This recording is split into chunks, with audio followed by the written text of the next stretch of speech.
প্রত্যেকটা আত্মা আল্লাহর কাছে সংরক্ষিত থাকে। প্রতিটা রুহু, প্রতিটা মানুষ মালাকুল মউতকে দেখতে পায়। আপনিও দেখবেন, আমিও দেখব।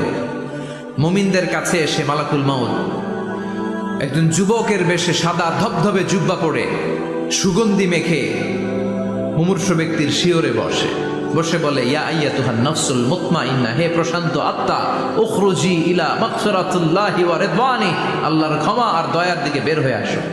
বলা মাত্রই মুমিনের আত্মাটা স্মুথলি বের হয়ে আসে।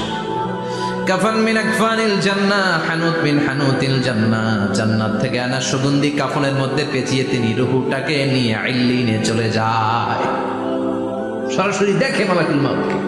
আর যারা ইসলাম বিরোধী, কোরআন বিরোধী, তাদের সামনে এসে মালাকুল মউত ত্রাস সৃষ্টি করে। আগে ধমক, মালাকুল মউত এসে কাফের, নাস্তিক, মুশরিকদের সামনে এসে এরকম একটা ত্রাস সৃষ্টি করে। ভয়